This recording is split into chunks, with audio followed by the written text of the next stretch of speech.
Greetings, Autobots, and welcome back to another Transformers review.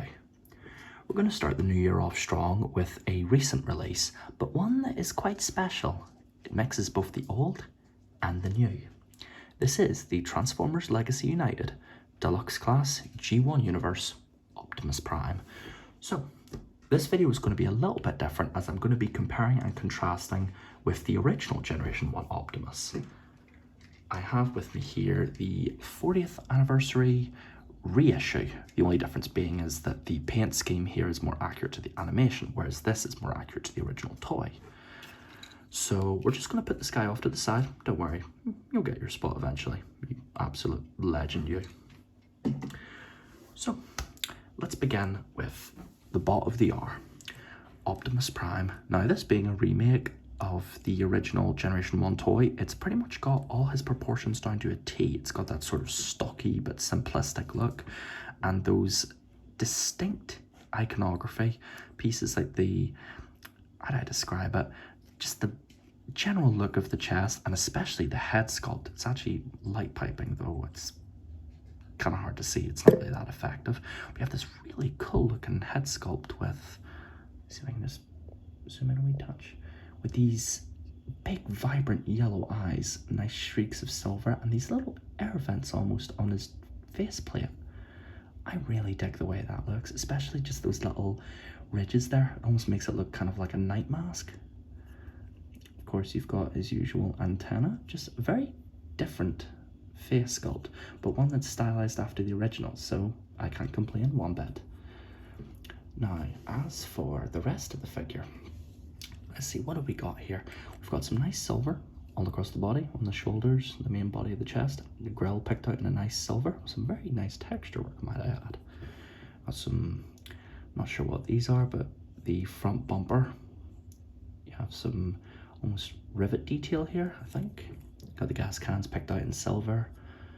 Overall, just a really nice looking figure. I just wish there was a little bit more paint on these bits here just to make it look more like the stickers on the original toy, because the original toy had all these different stickers you could put on, like multiple Autobot insignias, little electronic greeblies here and there, just to make them look more like future tech, sort of cyborg, like that kind of thing, you know, just more robotic toy.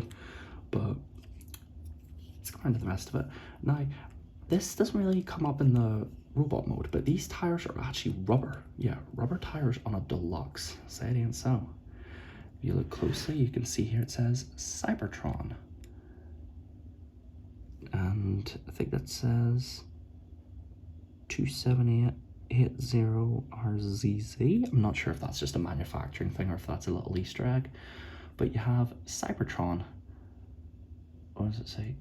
Cybertron Radial. Cybertron Radial, you can see there on the wheels, picked out in rubber, pinned in wheels too, always nice.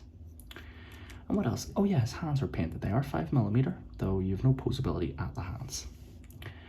Now, what else? Oh yeah, you've got the smokestacks here, a little bit shorter than I would like. I would have preferred if they were just a tad bit longer, but it's not the end of the world, you know, it is what it is. So, we'll tackle posability after I take a swig of water.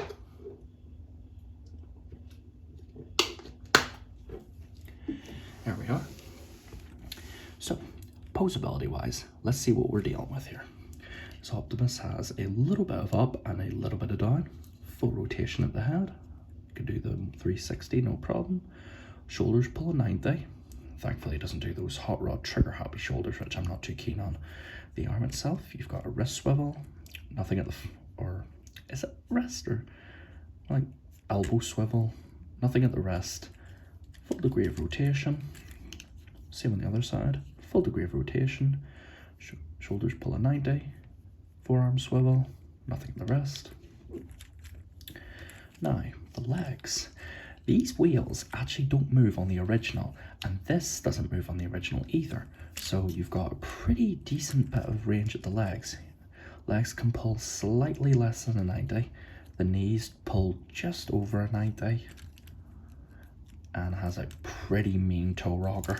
So if you wanted to, you could get him into I don't know, some kind of Magic Mike looking pose where he's like flashing the audience. Don't ask. It's just stupid. It's just a bit of a laugh. But, oh yeah, his legs can go back that far and they're unimpeded backwards. That's more so for transformation, but yeah, posability is pretty good. It's not amazing, but he's got all the basic hallmarks and he's not limited in the areas that matter, though I feel, pardon me, I do wish his legs could go back a little more and just, I don't know, maybe give him a little bit, give him a wrist swivel just so he can do different gun wielding poses. But what good are poses without accessories? Because this guy comes with not one, not two, but 3 unique accessories. Well, 2 are guns, one's his axe. We've got the titular axe right here, cast out in this lovely golden plastic, or sort of clear orange plastic. Very nice, reflecting. Kind of reminds me of Wallace and Gromit. You'd see finger marks and stuff. It's a little bit like that, honestly. So you've got Prime's axe, and you have 2 blasters now. This one I think is supposed to be more modelled after the show, whereas this one is modelled after the toy, because the original figure came with 2 guns that looked exactly like this. So if we take these ports, and for some reason these ports are really tight on my copy, they're very, very sturdy.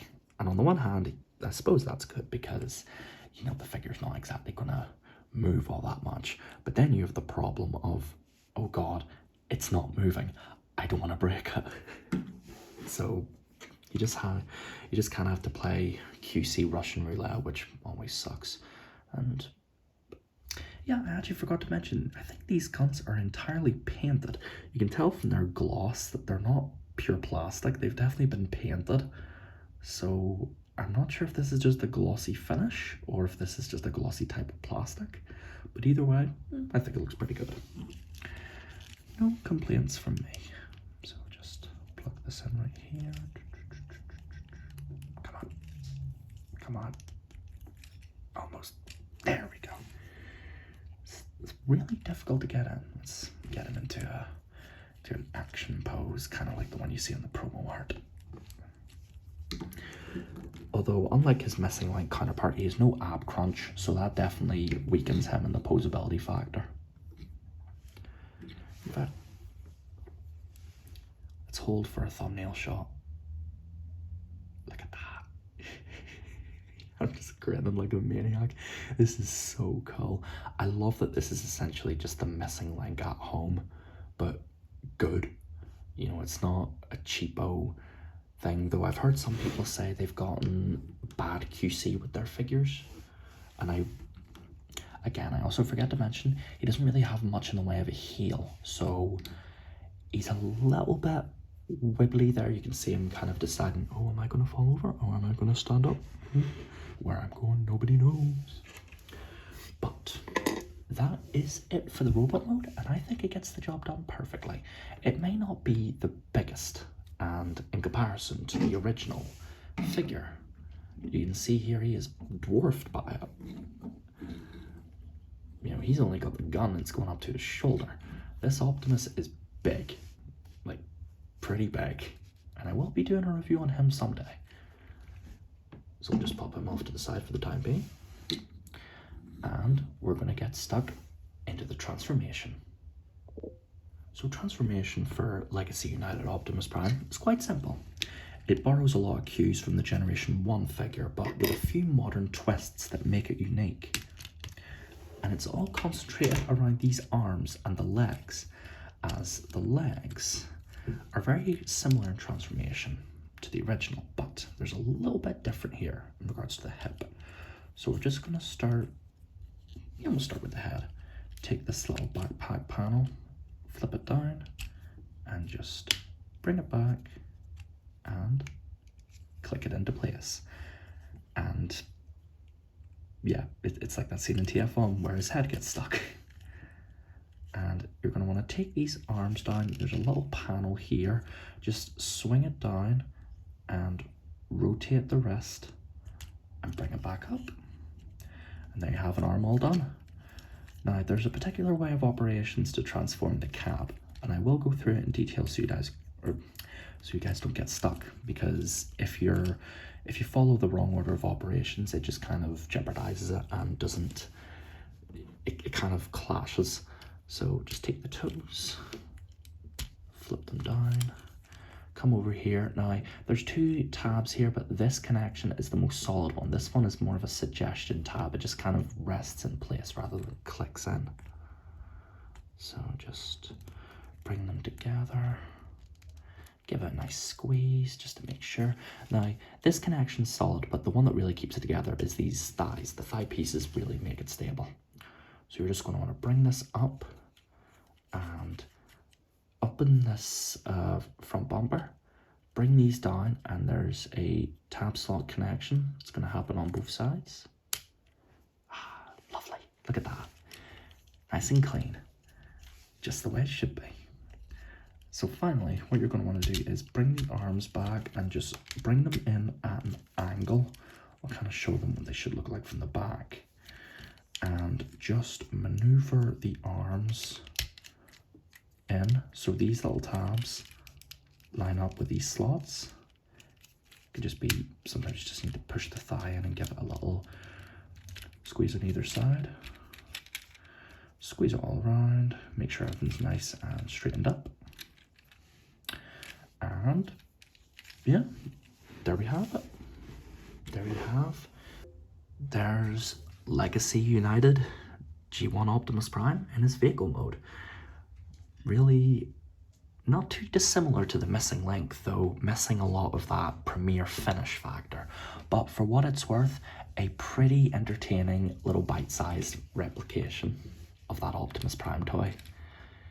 Just all around. The truck bed's pretty clean looking. You've got the trailer hitch, which is compatible with a lot of Optimus Prime trailers. So if you've got an Earthrise trailer or even the Volvo V&R trailer, definitely plug it in. Gives this guy a lot of character. And the nice Autobot insignia there picked out in red.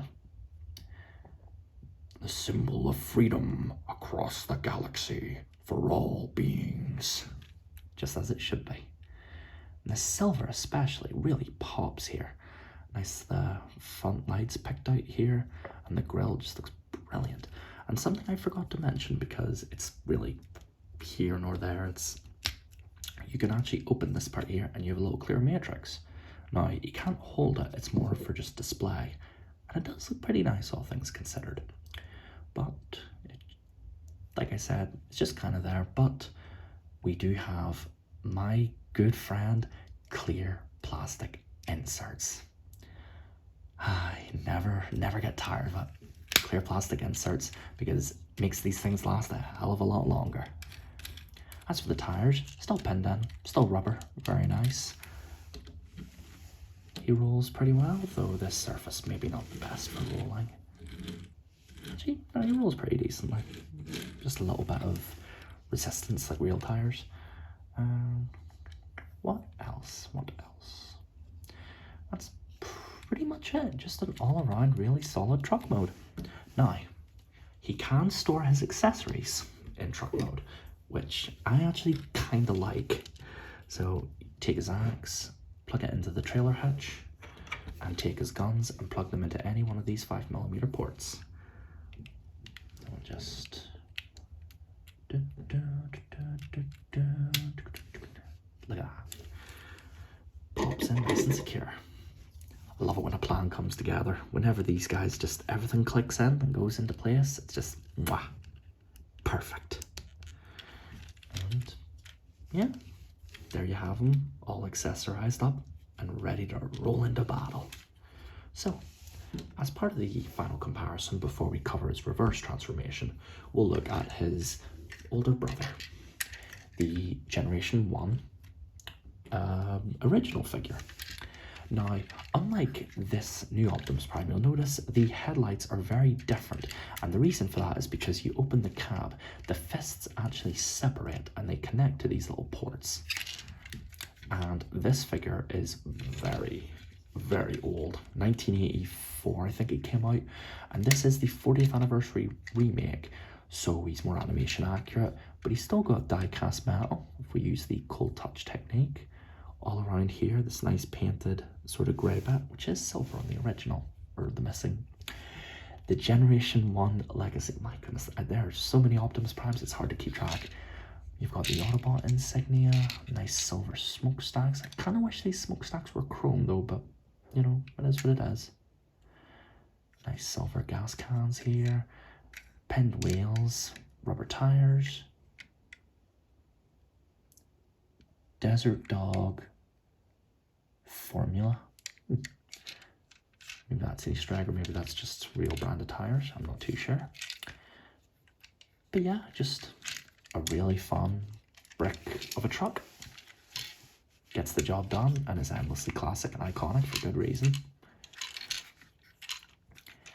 So yeah, then we'll just do a final size comparison. We'll do the two side by side, just so you guys can get a more detailed comparison as to what these two figures look like.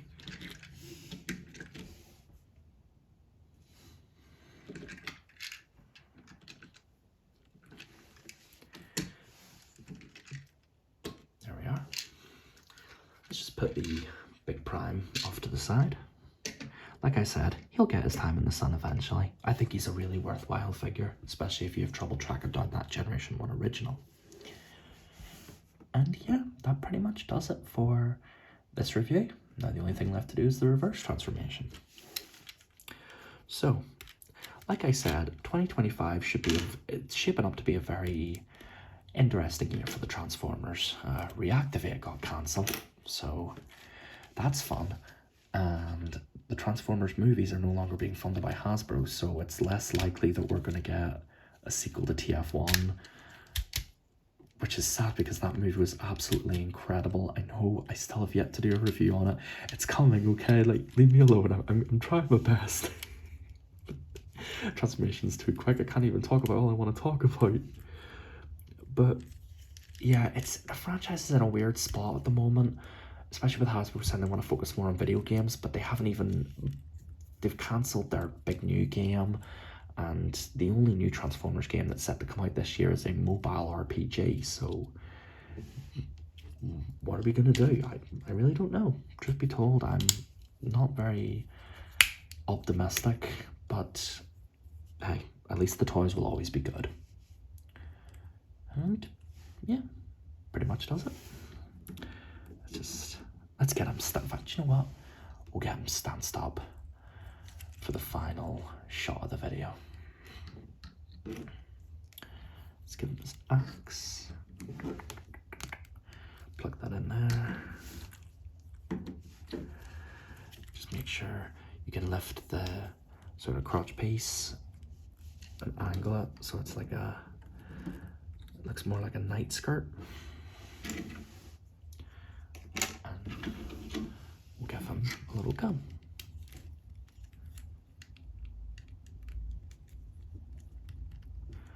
You know what's funny, I'd actually accidentally referred to this guy as Missing Link at home, which honestly isn't that dissimilar because he is pretty much just a budget Missing Link, but in the best possible way.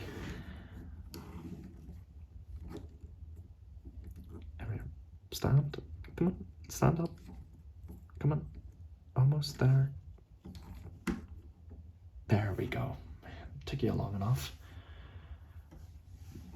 But yeah, this has been my video ASMR review of the Transformers Legacy United Deluxe Class Generation 1 Optimus Prime.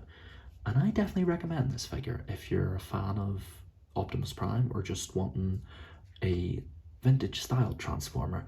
You could definitely do a lot worse than this guy. He's pretty much the Missing Link, but on a budget for mass retail. So if you're looking at Missing Link experience, but with a bit more of a manageable price, then you can't go wrong with this figure. I think that about wraps it up for this video. So this is going to be me taking my leave for the day, and this is Autobot ASMR signing off for the night. Autobots, transform and roll out. till all are one.